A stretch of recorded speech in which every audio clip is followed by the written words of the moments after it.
ನಮಸ್ತೆ ಸ್ನೇಹಿತರೆ. ಕಾಕ್ರೋಚ್ ಸುದಿ. ನೈಜ ಹೆಸರು ಸುದಿಗೌಡ. ಕನ್ನಡದ ಒಬ್ಬ ಜನಪ್ರಿಯ ಖಳನಟ.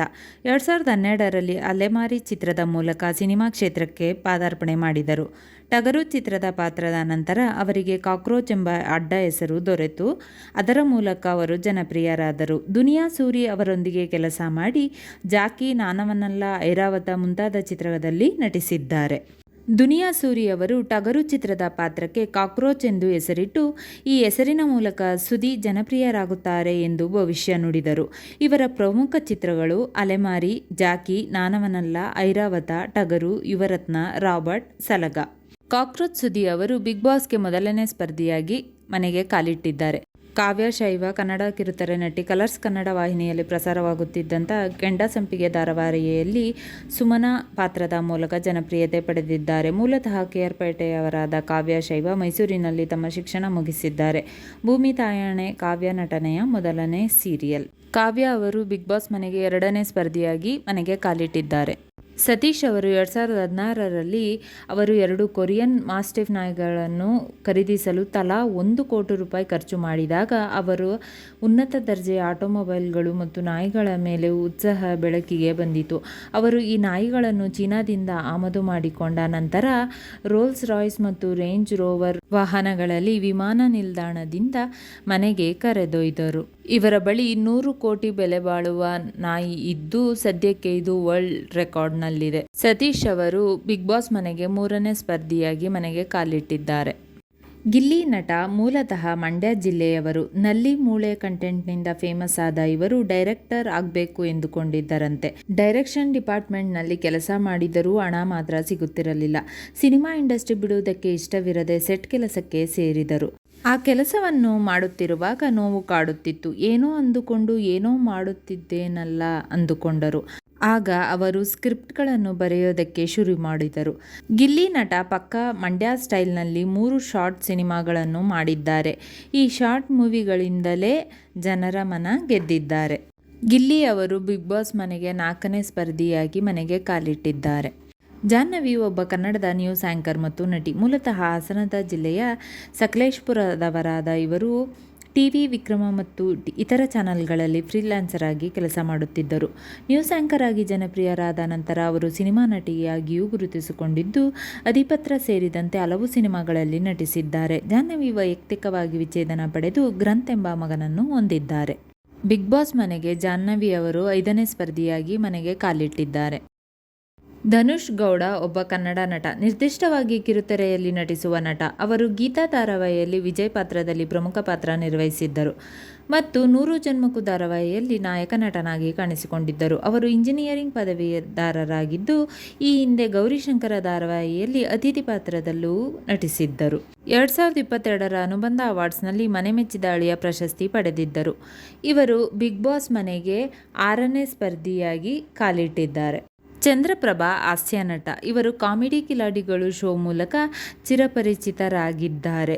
ಇವರು ಉಪೇಂದ್ರ ನಟನೆಯ ಐ ಲವ್ ಯು ಸೇರಿದಂತೆ ಅನೇಕ ಸಿನಿಮಾಗಳಲ್ಲಿ ನಟಿಸುತ್ತಿದ್ದಾರೆ. ಇವರು ಬಿಗ್ ಬಾಸ್ ಮನೆಗೆ 7ನೇ ಸ್ಪರ್ಧಿಯಾಗಿ ಕಾಲಿಟ್ಟಿದ್ದಾರೆ. ಮಂಜು ಭಾಷಿಣಿ ಅವರು ಭಾರತೀಯ ದೂರದರ್ಶನ ನಟಿ. ಅವರು ಮುಖ್ಯವಾಗಿ ಕನ್ನಡ ಧಾರಾವಾಹಿಗಳಲ್ಲಿ ಕಾಣಿಸಿಕೊಂಡಿದ್ದರು.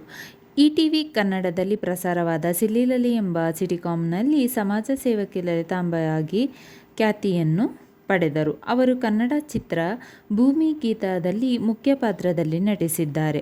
ಇವರು ಅಭಿನಯಿಸಿದ ಚಿತ್ರಗಳು ಅಮ್ಮನವರ ಗಂಡ, ಭೂಮಿ ಗೀತ, ಗಂಡ ಹೆಂಡತಿ, ರಾಜ್ ದಿ ಶೋಮ್ಯಾನ್. ಇವರು ನಟಿಸಿದ ಧಾರಾವಾಹಿಗಳು ಮಾಯಾಮೃಗ, ಸಿಲ್ಲಿಲಲ್ಲಿ, ರಾಜಾರಾಣಿ, ಪುಟ್ಟಕ್ಕನ ಮಕ್ಕಳು. ಇವರು ಬಿಗ್ ಬಾಸ್ ಮನೆಗೆ 8ನೇ ಸ್ಪರ್ಧಿಯಾಗಿ ಕಾಲಿಟ್ಟಿದ್ದಾರೆ. ರಾಶಿಕಾ ಶೆಟ್ಟಿ ಅವರು ಮನದ ಕಡಲು ಚಿತ್ರದ ನಾಯಕಿ. ಕನ್ನಡ ಚಿತ್ರರಂಗಕ್ಕೆ ಯೋಗರಾಜ್ ಭಟ್ ನಿರ್ದೇಶನದ ಮೂಲಕ ಪಾದಾರ್ಪಣೆ ಮಾಡಿದ ಯುವ ನಟಿ. ಇವರು ಆರ್ಥಿಕ ಸಮಸ್ಯೆಗಳಿಂದಾಗಿ ವೈದ್ಯಕೀಯ ವೃತ್ತಿಯನ್ನು ತೊರೆದ ನಂತರ ಕಡಲ ತೀರಗಳಲ್ಲಿ ಅಲೆಯುವ ಒಬ್ಬ ಮಹಿಳೆಯನ್ನು ಚಿತ್ರದಲ್ಲಿ ಚಿತ್ರಿಸಿದ್ದಾರೆ. ರಾಶಿಕಾ ಅವರು ಬಿಗ್ ಬಾಸ್ ಮನೆಗೆ 9ನೇ ಸ್ಪರ್ಧಿಯಾಗಿ ಕಾಲಿಟ್ಟಿದ್ದಾರೆ. ಅಭಿಷೇಕ್ ಅವರು ಲಕ್ಷಣ ಎಂಬ ಧಾರಾವಾಹಿಯಲ್ಲಿ ಅಭಿನಯಿಸಿದ್ದಾರೆ. ಇವರು ಬಿಗ್ ಬಾಸ್ ಮನೆಗೆ 10ನೇ ಸ್ಪರ್ಧಿಯಾಗಿ ಕಾಲಿಟ್ಟಿದ್ದಾರೆ. ಮಾತಿನ ಮಲ್ಲಿ ಎಂದು ಪ್ರೀತಿಯಿಂದ ಕರೆಯಲ್ಪಡುವ ಮಲ್ಲಮ್ಮ ಉತ್ತರ ಕರ್ನಾಟಕದವರು ಮತ್ತು ತಮ್ಮ ಹಾಸ್ಯಮಯ ಆಧಾರ ಸ್ತಂಭ ಮತ್ತು ಸಾಪೇಕ್ಷ ವಿಷಯದಿಂದ ಬಲವಾದ ಆನ್ಲೈನ್ ಅನುಯಾಯಿಗಳನ್ನು ನಿರ್ಮಿಸಿಕೊಂಡಿದ್ದಾರೆ.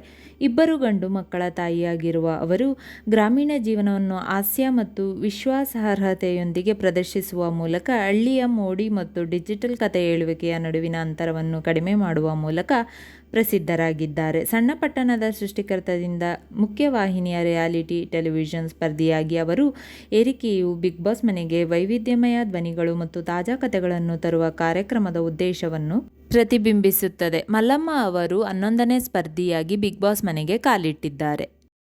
ನಟಿ ಅಶ್ವಿನಿ ಕಿರುತೆರೆಗೆ ಎಂಟ್ರಿ ಕೊಟ್ಟಿದ್ದು ನಿರೂಪಕಿಯಾಗಿ. ಉದಯ ಮ್ಯೂಸಿಕ್ನಲ್ಲಿ ಆ್ಯಂಕರ್ ಆಗಿ ಪಾದಾರ್ಪಣೆ ಮಾಡಿದ 1 ವರ್ಷಕ್ಕೂ ಹೆಚ್ಚು ಅಧಿಕ ಕಾಲ ಕಾರ್ಯನಿರ್ವಹಿಸಿದರು. ನಂತರ ಧಾರಾವಾಹಿಗಳಲ್ಲಿ ನಟಿಸಲು ಪ್ರಾರಂಭಿಸಿದರು. ಉದಯ ಮ್ಯೂಸಿಕ್ನಲ್ಲಿ ಕಾರ್ಯನಿರ್ವಹಿಸುತ್ತಿರುವಾಗಲೇ ಸೀರಿಯಲ್ನಲ್ಲಿ ನಟಿಸುವ ಅವಕಾಶ ಒದಗಿ ಬಂತು. ನಿರೂಪಣೆ ಹಾಗೂ ನಟನೆ ಎರಡನ್ನೂ ಇಷ್ಟಪಡುವ ಅಶ್ವಿನಿ ಧಾರಾವಾಹಿಯಲ್ಲಿ ನಟಿಸಲು ಒಪ್ಪಿಕೊಂಡರು. ಅಶ್ವಿನಿ ಈ ಮೂಲಕ ಕಿರುತೆರೆಗೆ ಎಂಟ್ರಿ ಕೊಟ್ಟರು. ಅನುರಾಗ ಸಂಗಮ ಎಂಬ ಧಾರಾವಾಹಿಯಲ್ಲಿ ಮೊದಲ ಬಾರಿಗೆ ಬಣ್ಣ ಹಚ್ಚಿದರು. ಅಶ್ವಿನಿ ನಟನೆಯನ್ನು ಪ್ರೇಕ್ಷಕರು ಕೂಡ ಮೆಚ್ಚಿಕೊಂಡಿದ್ದರು. ಅಶ್ವಿನಿ ಮೂಲತಃ ಮೈಸೂರಿನವರು. ಡಿಗ್ರಿ ಓದಿ ಮುಗಿಸುತ್ತಿದ್ದಂತೆಯೇ ಆ್ಯಂಕರ್ ಆಗಿ ಉದಯ ಮ್ಯೂಸಿಕ್ಗೆ ಎಂಟ್ರಿ ಕೊಟ್ಟರು. ಕಾಲೇಜಿನಲ್ಲಿ ಓದುವಾಗ ಅಶ್ವಿನಿ ರಂಗಭೂಮಿಯಲ್ಲಿ ಭಾಗವಹಿಸುತ್ತಿದ್ದರು. ಹೀಗಾಗಿ ಅಶ್ವಿನಿ ಅವರಿಗೆ ನಟನೆಯ ಮೇಲೆ ಒಲವಿತ್ತು. ಇದು ಇವರಿಗೆ ಕ್ಯಾಮ್ರಾ ಫೇಸ್ ಮಾಡಲು ಸಹಾಯ ಮಾಡಿತು. ಅನುರಾಗ ಸಂಗಮ ಧಾರಾವಾಹಿಯಲ್ಲಿ ಛಾಯಾ ಪಾತ್ರದಲ್ಲಿ ನಟಿಸಿದ್ದರು. ಬಳಿಕ ಕುಲವಧು ಧಾರಾವಾಹಿಗೆ ಬಣ್ಣ ಹಚ್ಚಿದರು. ಈ ಧಾರಾವಾಹಿಯಲ್ಲಿ ಶಶಿಕಲಾ ಎಂಬ ಪಾತ್ರದಲ್ಲಿ ನಟಿಸಿದ್ದು ನೆಗೆಟಿವ್ ರೋಲ್ನಲ್ಲಿ ಈ ಪಾತ್ರದ ಮೂಲಕ ಅಶ್ವಿನಿ ಅವರಿಗೆ ಒಳ್ಳೆಯ ಬ್ರೇಕ್ ತಂದುಕೊಟ್ಟಿತು. ಇದಾದ ನಂತರ ಕುಲವಧು ಧಾರಾವಾಹಿಯಲ್ಲಿ ನಟಿಸುತ್ತಿರುವಾಗಲೇ ಅಶ್ವಿನಿಗೆ ಗಿರಿಜಾ ಕಲ್ಯಾಣ ಧಾರಾವಾಹಿಯಲ್ಲಿ ನಟಿಸುವ ಅವಕಾಶ ಒದಗಿ ಬಂತು.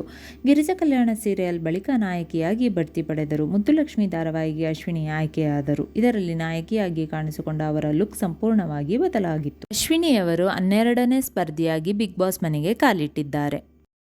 ಧ್ರುವಂತ್ ಅವರು ಒಬ್ಬ ನಟ. ಅವರು ಮುಖ್ಯವಾಗಿ ಕನ್ನಡ ದೂರದರ್ಶನ ಉದ್ಯಮದಲ್ಲಿ ಕೆಲಸ ಮಾಡುತ್ತಾರೆ ಮತ್ತು ಧಾರಾವಾಹಿಗಳಲ್ಲಿ ತಮ್ಮ ಬಹುಮುಖ ಅಭಿನಯದಿಂದ ಒಂದು ಛಾಪು ಮೂಡಿಸಿದ್ದಾರೆ. ಬಂಟ್ವಾಳದಲ್ಲಿ ಹುಟ್ಟಿ ಕೊಡಗಿನಲ್ಲಿ ಬೆಳೆದ ಅವರು ಚಿಕ್ಕ ವಯಸ್ಸಿನಲ್ಲಿಯೇ ನಟನೆಯ ಬಗ್ಗೆ ಉತ್ಸಾಹ ಬೆಳೆಸಿಕೊಂಡರು ಮತ್ತು ದೂರದರ್ಶನದಲ್ಲಿ ವೃತ್ತಿ ಜೀವನವನ್ನು ಮುಂದುವರಿಸಿದರು. ವರ್ಷಗಳಲ್ಲಿ ಧ್ರುವಂತ್ 8 ಜನಪ್ರಿಯ ಕನ್ನಡ ಧಾರಾವಾಹಿಗಳಲ್ಲಿ ನಟಿಸಿದ್ದಾರೆ. ಕುಟುಂಬ ಪ್ರೇಕ್ಷಕರಲ್ಲಿ ಮತ್ತು ಸ್ಥಿರ ಅಭಿಮಾನಿಗಳಲ್ಲಿ ಮನ್ನಣೆಯನ್ನು ಗಳಿಸಿದ್ದಾರೆ. ಅವರ ಸಮರ್ಪಣೆ, ಅಭಿವ್ಯಕ್ತಿಶೀಲ ಅಭಿನಯ ಮತ್ತು ನೈಸರ್ಗಿಕ ಪರದೆಯ ಉಪಸ್ಥಿತಿಯು ಉದ್ಯಮದಲ್ಲಿ ಭರವಸೆಯ ಪ್ರತಿಭೆಯಾಗಿ ತಮ್ಮನ್ನು ತಾವು ಸ್ಥಾಪಿಸಿಕೊಳ್ಳಲು ಸಹಾಯ ಮಾಡಿದೆ. ಧ್ರುವಂತ್ ಅವರು 13ನೇ ಸ್ಪರ್ಧಿಯಾಗಿ ಬಿಗ್ ಬಾಸ್ ಮನೆಗೆ ಕಾಲಿಟ್ಟಿದ್ದಾರೆ.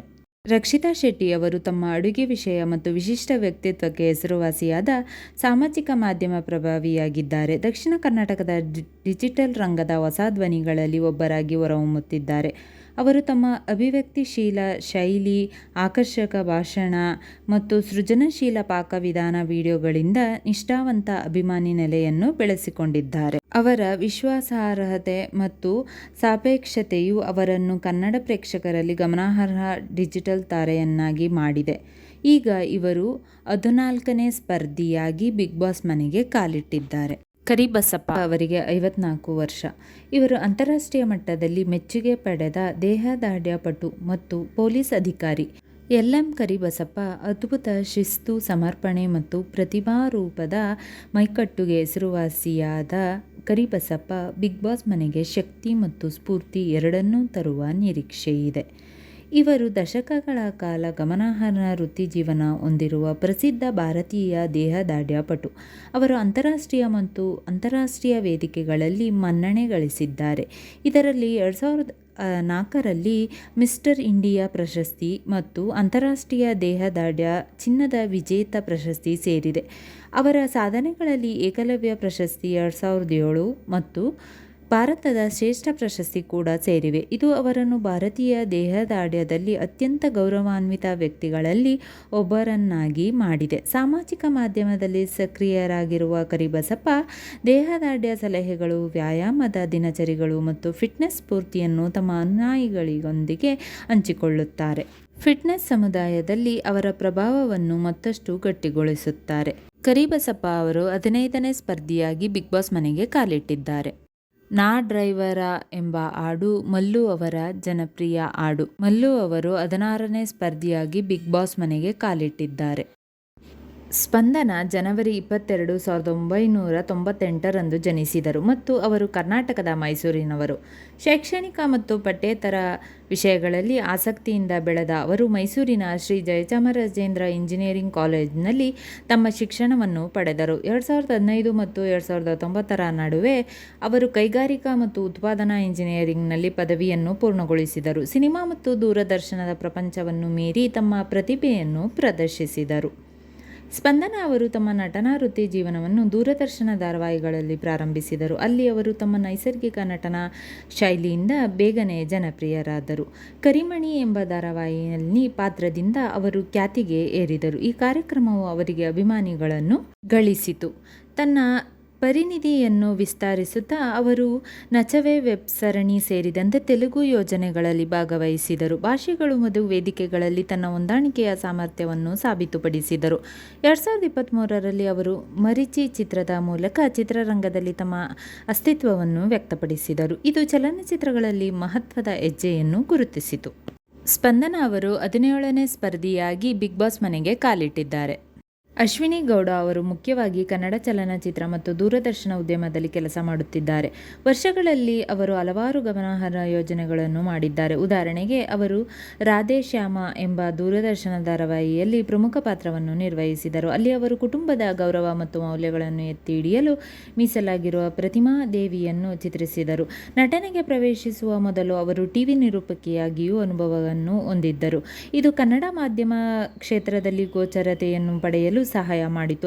ಅಶ್ವಿನಿಯವರ ತೆರೆಯ ಮೇಲಿನ ಉಪಸ್ಥಿತಿಯು ಭಾವನಾತ್ಮಕ ಆಳವನ್ನು ನೀಡುವ ಮತ್ತು ನಾಟಕೀಯ ಮತ್ತು ಹಗುರವಾದ ಕ್ಷಣಗಳಲ್ಲಿ ಪ್ರೇಕ್ಷಕರೊಂದಿಗೆ ಸಂಪರ್ಕ ಸಾಧಿಸುವ ಸಾಮರ್ಥ್ಯದಿಂದ ಗುರುತಿಸಲ್ಪಟ್ಟಿದೆ. ಅಶ್ವಿನಿ ಗೌಡ ಅವರು 18ನೇ ಸ್ಪರ್ಧಿಯಾಗಿ ಬಿಗ್ ಬಾಸ್ ಮನೆಗೆ ಕಾಲಿಟ್ಟಿದ್ದಾರೆ. ಆರ್.ಜೆ. ಅಮಿತ್ ಅವರು ಭಾರತದ ಬೆಂಗಳೂರಿನ ಮಾಜಿ ರೇಡಿಯೋ ಜಾಕಿ ಮತ್ತು ವಿಷಯ ಸೃಷ್ಟಿಕರ್ತ. ಸಾಮಾಜಿಕ ಮಾಧ್ಯಮದಲ್ಲಿ ಸಕ್ರಿಯರಾಗಿದ್ದಾರೆ ಮತ್ತು ಅಮಿತ್ ಅವರು ಬಿಗ್ ಬಾಸ್ ಮನೆಗೆ 19ನೇ ಸ್ಪರ್ಧಿಯಾಗಿ ಕಾಲಿಟ್ಟಿದ್ದಾರೆ. ಸ್ನೇಹಿತರೆ, ಈ ವಿಡಿಯೋ ಇಷ್ಟವಾದಲ್ಲಿ ಲೈಕ್, ಶೇರ್ ಆ್ಯಂಡ್ ಕಾಮೆಂಟ್ ಮಾಡಿ. ಮುಂದಿನ ವಿಡಿಯೋಸ್ಗಳಿಗಾಗಿ ಚಾನೆಲ್ ಅನ್ನು ಸಬ್ಸ್ಕ್ರೈಬ್ ಮಾಡಿ. ಧನ್ಯವಾದಗಳು.